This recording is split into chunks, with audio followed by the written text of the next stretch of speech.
Estamos iniciando mais uma aula do estudo sobre Jesus e o Evangelho à luz da psicologia espírita.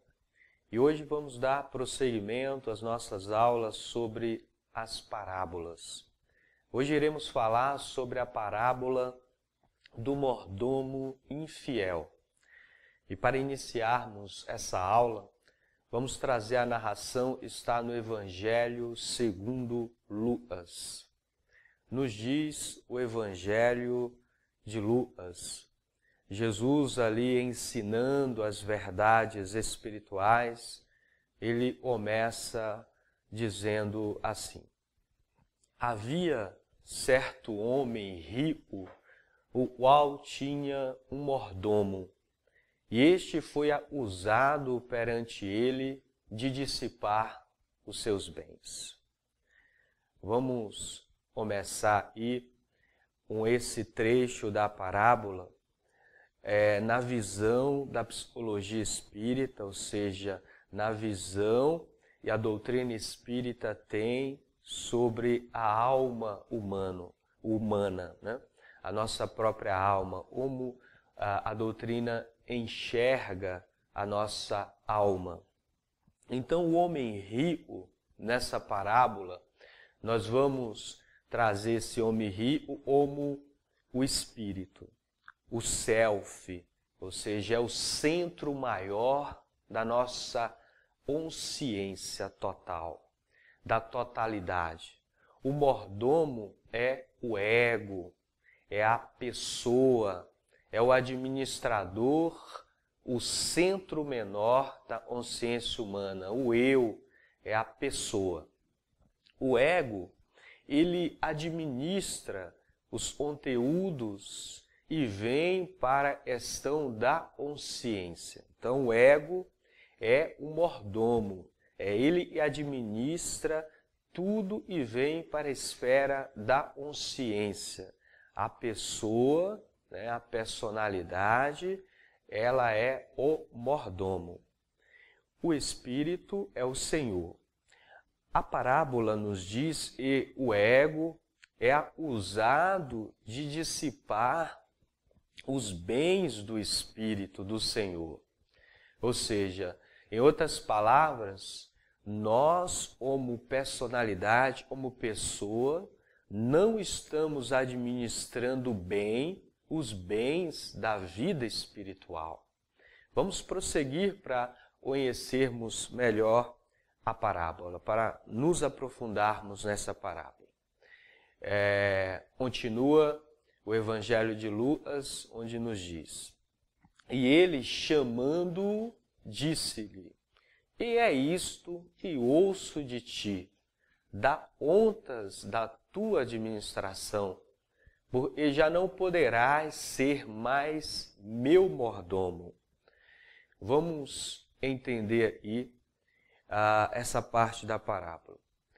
A consciência maior, que é o próprio Espírito, a essência divina existente em nós, intima a pessoa, o ego, sobre a má administração.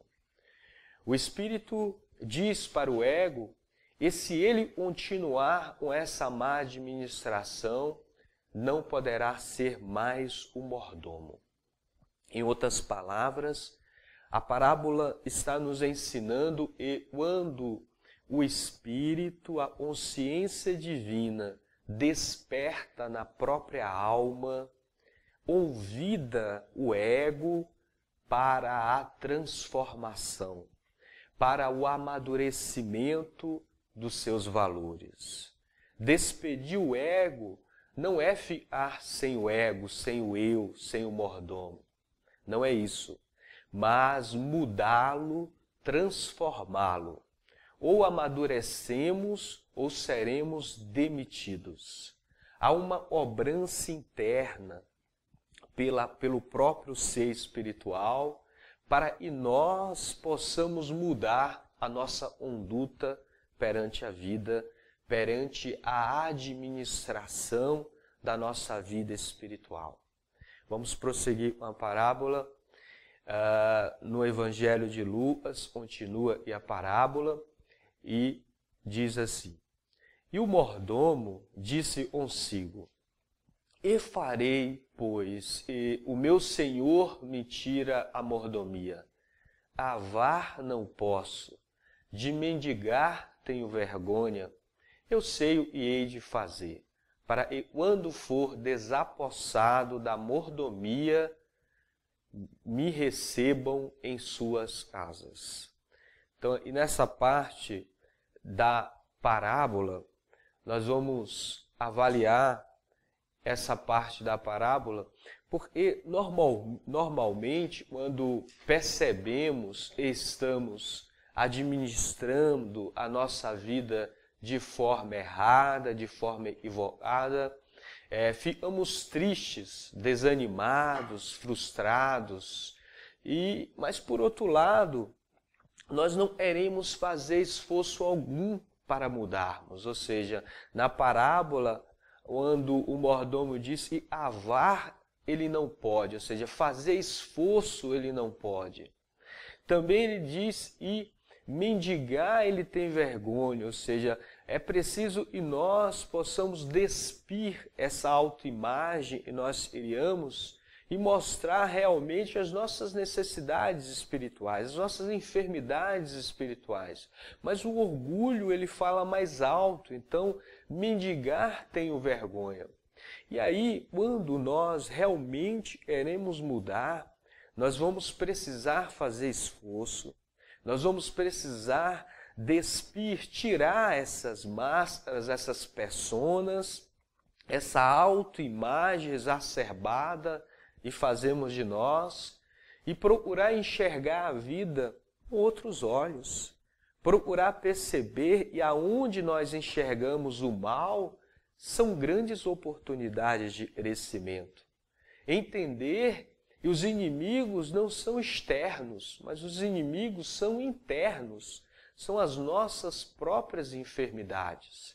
E aí nós vamos administrar, entre aspas, a nossa vida espiritual com mais desprendimento, com mais entendimento. Vamos prosseguir aí na parábola, onde no Evangelho de Lucas continua a parábola nos dizendo: E chamando a si cada um dos devedores do seu senhor, disse ao primeiro: Quanto deves ao meu senhor? E ele respondeu: 100 medidas de azeite. E disse-lhe: Toma a tua obrigação e, assentando-te já, escreve 50. Disse depois ao outro: E tu, quanto deves? E ele respondeu: 100 alqueires de trigo. E disse: Toma a tua obrigação e escreve 80. Aí, nessa parte da parábola, nós vamos perceber que quando nós vamos acordando para a vida espiritual, nós vamos administrando melhor os valores da nossa vida espiritual. O ego, ou seja, nós precisamos amadurecer, o mordomo precisa amadurecer. Amadurecer e enxergar, e as leis são justas, são misericordiosas. Como nós poderemos cobrar juros e sermos cruéis com os nossos irmãos em humanidade, se as leis de Deus não são assim? As leis de Deus têm o propósito de nos educarmos. Então, nos dá condições de nós quitarmos, de nós pagarmos as nossas dívidas, curarmos as nossas enfermidades. Como nós poderemos pagar algo se o cobrador é intransigente, se o cobrador não dá oportunidade para que nós possamos pagar? Então é preciso aprender a se colocar no lugar do outro. E aí o ego, o mordomo, precisa realizar esse processo. Vamos prosseguir com a parábola. Nos diz o Evangelho de Lucas, prosseguindo aí com esse ensinamento: E louvou a ele Senhor o injusto mordomo, por haver procedido prudentemente.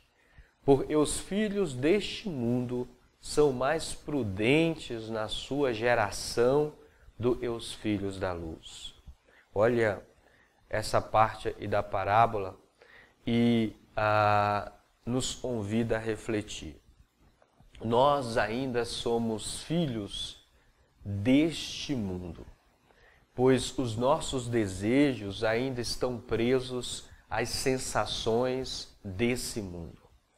Os benfeitores nos ensinam que todos nós estamos presos ao círculo das reencarnações.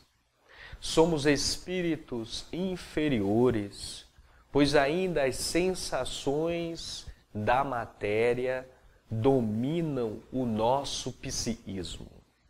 Somos escravos da matéria. Somos filhos de um mundo ainda inferior.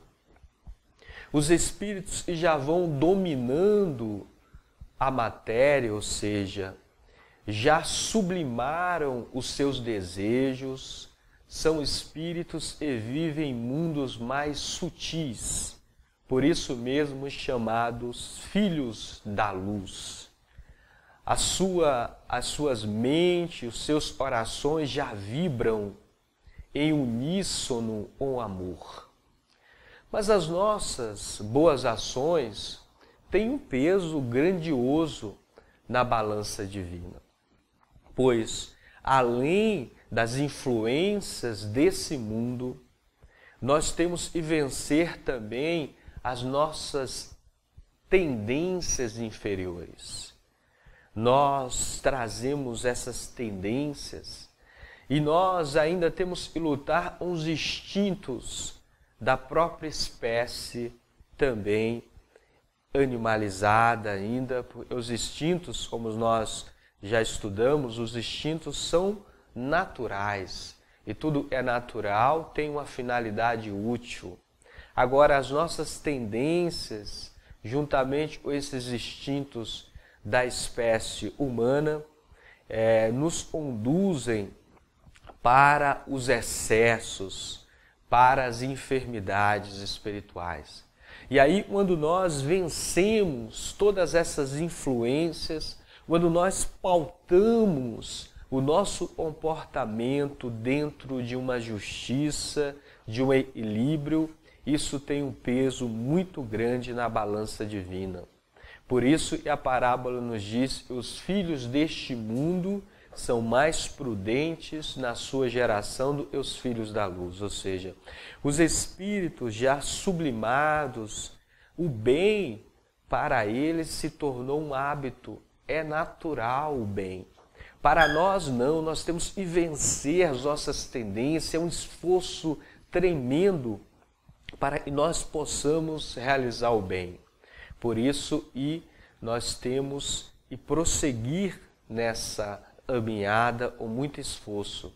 Vamos prosseguir aí na parábola, onde o Evangelho de Lucas continua nos dizendo: E eu vos digo, granjeai amigos com as riquezas da injustiça, para que quando estas vos faltarem, vos recebam eles nos tabernáculos eternos, nos diz Jesus.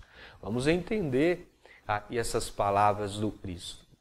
Ao falar de riquezas, já imaginamos o quê? As riquezas amoedadas, as riquezas da moeda, do dinheiro, as riquezas materiais. Mas não são dessas riquezas e a parábola está nos falando. O que são riquezas para a alma? Nós sabemos que a riqueza da alma é aquilo que nós desenvolvemos em nós, ou seja, as nossas virtudes da alma. As faculdades, por exemplo, da inteligência, as faculdades da moralidade, essas são as riquezas da alma. Nós possuímos muitas faculdades já desenvolvidas e a parábola irá nos ensinar. Será que as habilidades, por exemplo, do campo intelectual, e nós conseguimos já, não só dessa vida, mas de muitas e muitas vidas, Será que nós conseguimos isso de maneira justa, sem comprometer ninguém, de maneira solidária? Logicamente que não, né? A maioria das nossas conquistas do campo intelectual, de desenvolvimento das nossas faculdades, por vezes, nós desenvolvemos isso à custa de outrem, de maneira injusta, mas mesmo assim, o Pai está nos convidando aqui nessa parábola, as leis de Deus nos convidam aqui na parábola para que nós possamos usar as nossas faculdades para o bem, ou seja, granjear amigo com as riquezas da injustiça. Nós temos muitas riquezas na nossa alma e sabemos que em outros tempos e até nessa própria encarnação nós conquistamos essas riquezas não, às vezes, de maneira injusta, né? Nós fomos beneficiados à custa de outros.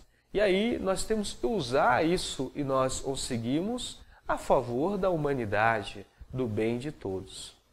Vamos prosseguir para a gente entender melhor aí a parábola. Aí Jesus, dentro dessa parábola, irá nos dizer assim: quem é fiel no mínimo, também é fiel no muito. Quem é injusto no mínimo, também é injusto no muito. Pois se nas riquezas injustas não fostes fiéis, quem vos confiará as verdadeiras? E se no alheio não fostes fiéis, quem vos dará o que é vosso? Aí são as reflexões para que a gente possa perceber. Esse é um grande ensinamento, pois as leis divinas observam os nossos sentimentos. Não importa se somos infiéis no pouco ou no muito. Para as leis de Deus, o que importa são os nossos sentimentos.